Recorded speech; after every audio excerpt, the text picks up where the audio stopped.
Hello, hello, hello, hello, hello, hello, hello, hello, hello, hello. My name is Nicole. My cat's name is Tilly, and my channel's name is Quite Quiet ASMR. I'm super excited to be filming today's video. It is different from any ASMR video that I personally have watched or seen, but I'm really excited about the concept of it. If you have ever heard of Dear Abby, it was an advice columnist, I think back in maybe like the 60s, 70s, 80s, I'm not sure. It was in a newspaper magazine, and people would anonymously send in submissions of like struggles or conflicts that they were having in their life, and the columnist Abby would write back and give them life advice.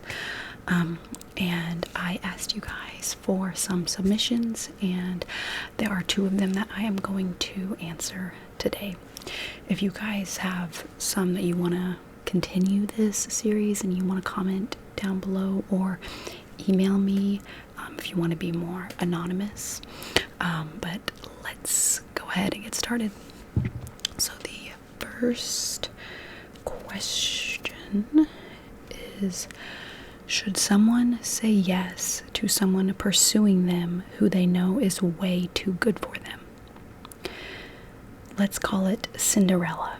He's rich and famous and handsome, etc., and she is a nobody.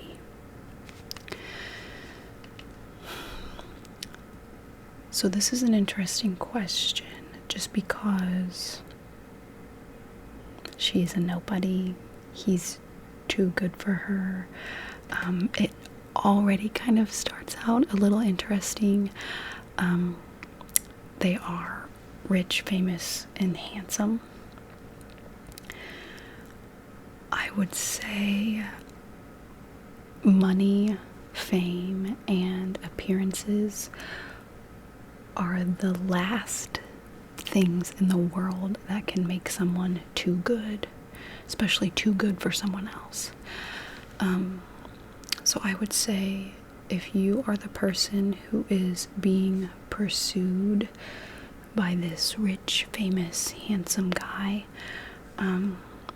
obviously it sounds like you're the one placing the value on these characteristics because it's the way that you describe them, and it sounds like it's the way that you view them. But I would say, when someone is pursuing you and someone is seeking a relationship with you, the characteristics that you should probably be looking for and questions that you should be asking yourself is more like, are they kind? Are they honest? Do you guys have things in common? Do you have a lot of fun when you're together? Do they make you laugh? Are you comfortable around them?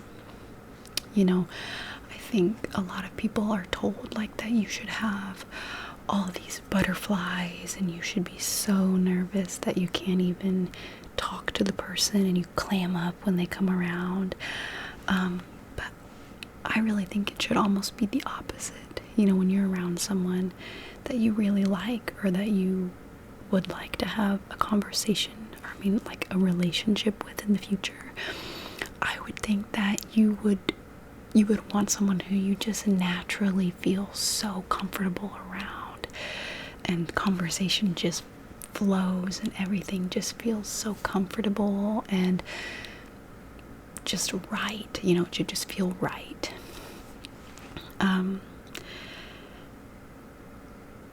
And another thing is, you know, do you have any of these qualities? You know, I think a lot of people put, and I don't mean the rich, famous, handsome qualities, I mean kindness, honesty, sense of humor, things like that. A lot of people are really concerned about like how the qualities that the other person has and what the other person can bring to the relationship, and you know, all about this other person being this Prince Charming. and coming to sweep you off your feet. But, you know, you can't create some other person in the world who's going to come and find you and pursue you. The only thing you can do is, you know, create this part of yourself, you know, and curate these good qualities within yourself and make sure that you are kind and honest and someone that people feel comfortable around. And, you know, if you do that, then hopefully, you know, you would attract the right person to you. So, you know, I would say, you know, worry more about yourself and what you have to offer, and then make sure that someone else can match that. But also, I would say, you know, you asked if you should say yes to someone who is pursuing you, and I would say, you know, it doesn't really matter so much that someone is pursuing you. You know, let them pursue you. Let the whole world pursue you. It doesn't really matter. You know, you could walk through Walmart and have 15 different guys who want to ask you on a date, but that doesn't mean anything, really, you know. So don't worry too much about if someone is pursuing you. More like, do you find yourself pursuing them? You know, are you guys meeting each other halfway? What I'm saying here is, just because someone shows interest in you doesn't mean that you have to spark an interest in yourself for them, you know. So yeah, I would say that the qualities you mentioned and anything even in that realm does not make someone too good for someone else. I would say even if someone is kind and honest and all of those, you know, more important qualities that I mentioned, I don't think that you are still too good for someone. I would just think that you may or may not be a good match, and the other person may or may not be ready in their life yet and have things figured out. But my advice to you is just figure those things out in yourself. Make yourself who you want to be and who you would want. You know, think about the qualities you want in a partner, and, you know, work on those qualities within yourself, and then find someone who has those same qualities that you guys can have a great time together and feel comfortable around each other. That's my advice, and I hope that you take it into consideration, and thank you so much for asking your question. And sorry if I'm talking a little fast. I know this is supposed to be ASMR, relaxing. Slow down, slow down, slow down, slow down, slow down. Okay. Question number two. I have here on my phone, and it is: Dear Nicole, I'm not very sociable at work. My colleagues are super nice and invite me out for lunch, but I'm usually quiet and don't add much to the conversation. They try their best to include me, but I'm just really awkward and bad at communicating. What are some steps I could make to become a better conversationalist? So I would say there will always be a balance, ideally a balance in the world between talkers and listeners. And I would say there's a place for both of them in the world. And I know you said that you feel like you don't contribute much to the conversation, and that's okay. You know, if everyone is trying to contribute to the conversation all the time, and everyone is trying to be the talker and the charismatic person, there wouldn't be anyone to listen. You know, someone has to sit back quietly and listen. Not that you have to always do that. Of course, you should have a voice and be part of the conversation and share about yourself and make jokes and things like that. But I wouldn't worry too much just if you're not, you know, getting a certain word count in the conversation. Whatever feels natural to you, and if you're having a good time just kind of sitting back and listening to everyone else and making a few little comments here and there, that's great. If that's what's a good time for you. Some people just aren't very talkative, and that's fine. I would say if you are someone who, wants to be more charismatic and wants to have more to contribute to the conversation, people like to talk about themselves, at least for the most part. So a good way to feel like you're kind of guiding the conversation and, contributing to the flow of conversation is just to ask questions. What did you do this weekend? How old is your dog? Things like that. Usually, you can ask one question, like, what did you do this weekend? And they say, oh, I was on my jet ski. We went to the lake and I went jet skiing. Oh, that's awesome. Do you guys have a cabin at the lake? Like, did you rent the jet ski? Were you scared? Did you fall off? And the conversation just naturally, as people talk, I would say, there are more questions to be asked to get a little more detail, or just comments like, oh, wow, that's funny. Yeah, I went to the beach 3 years ago and we did this. I would think pretty naturally things will come up, especially if you ask questions. Following up on old conversations, like if last week, you talked about going to the lake and the jet ski and things like that, this week you could say like, oh, hey, I was talking to a buddy and he said he's selling his jet ski. I know that you really had fun, but, things like that. Like, just if you don't know what to talk about, when you ask questions and you have these conversations, it's kind of like a building block. Each time you talk, you have more history of things that you can talk about. So just kind of remember stuff that you talked about in the past. Like if they say they started going to the gym, they're trying to lose 10 pounds or whatever, be like, hey, how's it been going at the gym? Did you go to the gym? Do you want to go for a walk on Friday? I don't have a gym membership, but I'm trying to get my steps in, stuff like that. Follow up on conversations. But I would say, the most important thing is just to be yourself. If you are more of a listener than a talker, unless it's something that you're just really trying to work on and practice, don't be too pressured to talk more than you're comfortable. Don't try to be like the class clown if that's not who you are. You might just be the person who laughs for the class clown. Somebody's got to be the one laughing. You know what I'm saying? But yeah, just do what feels comfortable for you.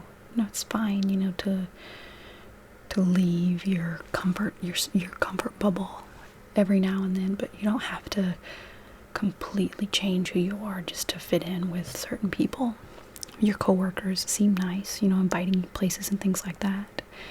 And I would say if they are inviting you, then it seems like they like you. It's not like they hate you because you're not talking enough. It seems like, at least on their end, things are going well. Maybe you're just kind of overthinking it. Some people just like to feel like they're being listened to, and you might offer that for someone. Be the listening ear.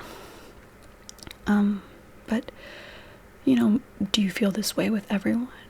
With your family and your other friends, or is it just your coworkers? Maybe these people just aren't your crowd and you don't feel like you have a lot to say with them, and you don't pick your coworkers. So sometimes, you might be at a workplace where you aren't best friends with everyone there, and that's fine. You can have friends outside of work and just have acquaintances at work. But I think you're probably fine. You're probably just overthinking it, but I would say just ask questions, follow up, and don't worry about being a listening ear. That's fine. And, if nobody's asking you questions and you want to talk, then just when there's kind of a lull in the conversation and there's a quiet spot, just be like, oh yeah, I did this and I've been trying to do this, but I suck at it, stuff like that. It's, just weasel your way into the conversation if you feel like that's what you're wanting to do, if you're wanting to get more words in. But like I said, I wouldn't worry too much about it. But I don't think I said anything groundbreaking in this video. But I really like the concept of doing this. I love the idea of offering advice and trying to help people. And I know not everyone is Christian, believes in God, things like that. But I will say, for both of you guys, if you have a relationship with God or you want any sort of relationship with God, pray about these things, or meditate about these things. It's a lot easier to enter into a space and a situation when you have thought these things out, when you have prayed and meditated on the fact that, like, I want to come to the conversation with this type of energy and this type of, personality. So help me to be that way. You've already kind of thought things out. If you can kind of, on your drive there, pray about it. Pray about this person who's pursuing you. Ask, is this the right person? Help me find someone who is the right person. Help me seek out these qualities in people and help these people come into my life. And, help me be myself in these conversations. Help me to let my personality shine. Having these kind of introspective moments and times to think about things during prayer is a really nice time to just prepare yourself. It's a lot easier to enter into a situation when you've kind of put that sort of thought into it and that sort of like a step forward, or do you know what I'm saying? You're stepping into it more prepared because it's something you've thought about and like you have intention with it. But anyway, if you guys have more questions, make it, the juiciest question that you have, something really serious that you're going through. I'm open to discussing that on here, or just something kind of lighthearted, like conversations with your coworkers, whatever it is. I would be so excited to answer you guys' questions. And like I said, if you want to keep it anonymous, email me. I'll put my email in the comments, and if you want me to shout you out, whatever, let me know, and I'll say your name. I'll read your username. It's fine. Either way. But I had a lot of fun filming this, and I hope you guys have an excellent rest of your week, and thank you to YouTube for submitting these questions, and I'll see you guys in the next one.